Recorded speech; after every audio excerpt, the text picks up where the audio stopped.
Hello दोस्तों, Hindi mirror पर आपका स्वागत है। दोस्तों, आज की वीडियो में हम बीए सेकेंड ईयर का जो पेपर है इकोनॉमिक्स का वो लेकर आए हैं। और जो आज का पेपर है, ये जो पेपर है 19 का है, 2019 का सेकंड पेपर भी, और जो आपका फर्स्ट पेपर है वो भी दोनों हम लेकर आए हैं और ये 2019 का ही है। आपको मालूम ही है कि जो इकोनॉमिक्स का पेपर है, पेपर 1 का नाम है माइक्रो इकोनॉमिक्स। ठीक है, ये आपका आया था 80 नंबर का। जैसे कि मैं कई बार आपको बता चुकी हूँ, जब सेमेस्टर था तो 20 नंबर के असाइनमेंट बनते थे, और अब जो होगा आपका 100 नंबर का पेपर होगा, और पेपर होगा आपका 2-2.5 घंटे का। ठीक है, यानी कि 2 घंटे और आधे घंटे का। चलिए देखते हैं। पैटर्न यहाँ पर आपको नहीं समझना है, आपको सिर्फ क्या देखना, आपको क्वेश्चंस देखने हैं कि किस तरह के क्वेश्चंस आपके सिलेबस में से बने थे। पहला क्वेश्चन इसमें बना था, एकाधिकार से आप क्या समझते हैं, इसकी प्रमुख विशेषताओं का वर्णन कीजिए। कीमत विभेद के लिए आवश्यक शर्तें क्या हैं। एकाधिकार प्रतियोगिता में किस प्रकार निर्धारित होती है। अब रहा इंग्लिश वर्जन की बात, तो इंग्लिश वर्जन यहाँ पर दिया गया है। आप लोग इंग्लिश वर्जन भी देख सकते हैं, क्योंकि यूनिवर्सिटी की तरफ से जो आपका पेपर आता है वह दोनों ही लैंग्वेज में आता है, इंग्लिश भी और हिंदी भी। चलिए अब आगे देखते हैं। आगे क्वेश्चन है, अब देखिए एकाधिकार वाला क्वेश्चन यहाँ भी बन गया और आपका यहाँ भी बन गया, तो एक ही टॉपिक से आपके 2 क्वेश्चन निकल कर आ गए। अब नेक्स्ट क्वेश्चन है, द्वय अधिकार का अर्थ व विशेषताएं बतानी हैं। मजदूर के सीमांत उत्पादकता सिद्धांत की संक्षिप्त व्याख्या कीजिए। इससे पहले मैं आपको बताना चाहूँगी कि जो क्वेश्चंस मैं आपको दे रही हूँ ये आपके पेपर से हैं, प्रीवियस के पेपर से हैं। और क्वेश्चंस मैंने देखा है, जो आपके पेपर हैं मैंने आपके 15 के भी अपलोड किए हैं, 16 के भी, 17 के भी। तो क्या है, आपके क्वेश्चंस रिपीट हो रहे हैं। तो जो रिपीट क्वेश्चंस हो रहे हैं उन पे थोड़ा आप ज़्यादा ध्यान दें। और मेरे पास क्वेरी आ रही थी संस्कृत को लेकर कि मैडम संस्कृत के पेपर भी अपलोड कर दीजिए, तो संस्कृत तो सॉरी हम नहीं कर पाएंगे। लेकिन हाँ, जो सेकेंड ईयर में एनवायरनमेंट का जो आपका पेपर होता है कंपलसरी, वो पेपर मैं आपको प्रोवाइड ज़रूर करा दूँगी। तो बने रहिए हिंदी मिरर के साथ, क्योंकि एनवायरनमेंटल की जो सेकेंड ईयर में होता है पेपर, वो मैं ज़रूर प्रोवाइड करा दूँगी आपको कि किस तरह के उसमें से क्वेश्चंस आपके बनते हैं, क्योंकि उसका कोई सिलेबस भी नहीं है आपके पास। पेपर से ही आपको थोड़ा बहुत आइडिया हो सकता है कि किस तरह के क्वेश्चंस आपके आएंगे। और एक चीज़ और बता दें, वो कंपलसरी होता है देना, और उसमें पास होना भी ज़रूरी होता है। चलिए नेक्स्ट क्वेश्चन देखते हैं। मजदूरी के सीमांत उत्पादकता सिद्धांत की संक्षिप्त व्याख्या कीजिए। लाभ के जोखिम सिद्धांत की संक्षिप्त व्याख्या कीजिए। 7वें सामाजिक कल्याण फलन की व्याख्या करनी थी। पेरेटो अनुकूलतम की महत्वपूर्ण मान्यता क्या है, ये इसके बारे में बताना था। फिर नेक्स्ट क्वेश्चन है यहाँ पर ब खंड में, जो कि लेंथी क्वेश्चन थे। पूर्ण प्रतियोगिता के अंतर्गत फर्म के अत्यकालीन व दीर्घकालीन संतुलन की व्याख्या करनी थी। बहुत अच्छा प्रश्न है, और ये अगर आप नहीं भी पढ़ेंगे तो इसको आप खुद से भी लिख सकते हैं। विभेदाधिकार एकाधिकार क्या है, इसके अंतर्गत कीमत कैसे निर्धारित होती है, समझाना था। अल्प अधिकार के कोनेदार मांग रेखा सिद्धांत की विवेचना करनी थी। अब देखिए अल्प अधिकार दोबारा से आ चुका है क्वेश्चन।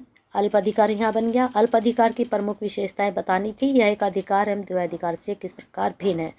अब देखिए एकाधिकार भी आ चुका है, द्वैधिकार भी आ चुका है, और अल्पाधिकार भी आ चुका है। तो यानी कि आपको सारे अधिकारों के बारे में पढ़ना है। ठीक है, चलिए आगे चलते हैं। चलिए देखते हैं नेक्स्ट क्वेश्चन क्या जा रहा है आपका। नेक्स्ट क्वेश्चन है, रिकार्डो के लगान सिद्धांत का आलोचनात्मक परीक्षण करना था। ब्याज के तरलता पसंदगी सिद्धांत की विवेचना करनी थी। पीयू के कल्याणवादी अर्थशास्त्र व पेरेटो के कल्याणकारी अर्थशास्त्र के मध्य अंतर का आलोचनात्मक मूल्यांकन करना था। पेरेटो के बारे में दोबारा से आ चुका है। चलिए आगे चलते हैं प्रश्नों पर। लास्ट क्वेश्चन इसमें बना था, काल्डोर हिग्स कसौटी पर एक विस्तृत टिप्पणी लिखनी थी। तो इस प्रकार से के क्वेश्चंस बने थे पेपर फर्स्ट में। अब आते हैं पेपर सेकंड पर। ये पेपर भी आपका 2019 का है, और पेपर का नाम आपको मालूम ही है। जो आपका सेकंड पेपर है मनी एंड बैंकिंग। ठीक है, इकोनॉमिक्स का ये पेपर है आपका 2019 का। चले देखते हैं क्वेश्चंस आपके किस तरह के बने थे। शॉर्ट क्वेश्चन में किस तरह के बने थे देख लीजिए। मुद्रा का महत्व बताना था। मुद्रा के स्थैतिक व प्रावैगिक कार्य क्या हैं ये बताने थे। मुद्रा के दोषों की व्याख्या करनी थी। इसके बाद आपको फिलिप्स वक्र क्या है ये स्पष्ट करना था। इसके बाद 5वां क्वेश्चन था आपका, सस्फीतिक अंतराल किसे कहते हैं?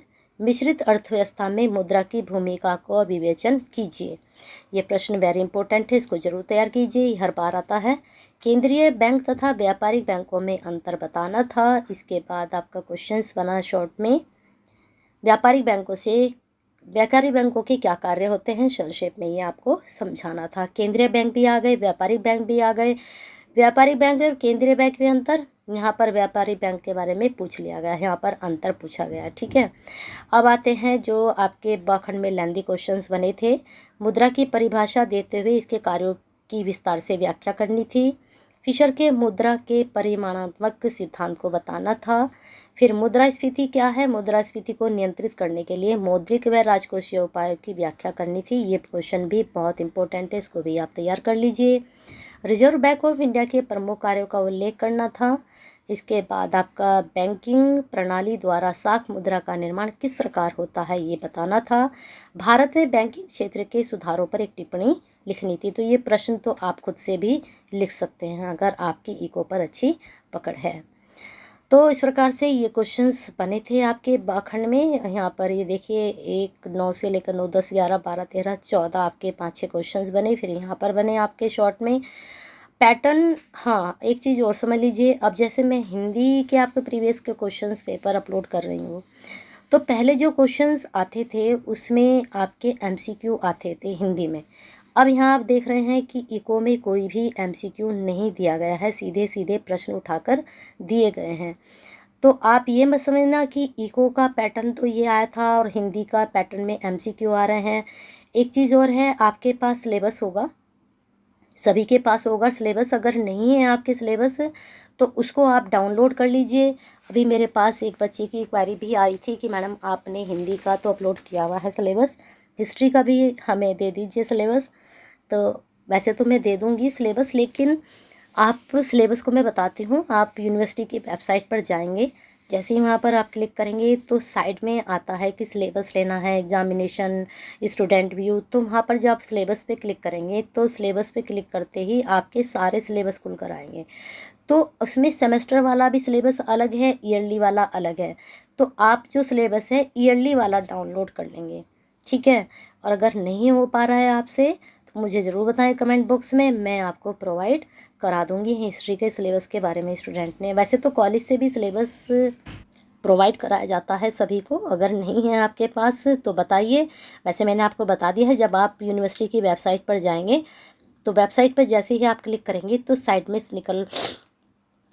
साइड में आपको मिल जाएगा। तो सिलेबस पे क्लिक करते ही सारे सिलेबस आपके ओपन हो जाएंगे, जिस भी क्लास का आपको सिलेबस चाहिए। लेकिन इतना आप ध्यान रखिए कि जो सेमेस्टर वाला सिलेबस है वो आपको डाउनलोड नहीं करना है। आपको जो डाउनलोड करना है वह सिलेबस डाउनलोड करना है आपको ईयरली का। और डाउनलोड करने के बाद आप मुझे दिखा सकते हैं कि मैडम ये सिलेबस सही है या नहीं है, ठीक है। नंबर मैंने आपको दिया है तो उस नंबर पर आप भेज सकते हैं PDF।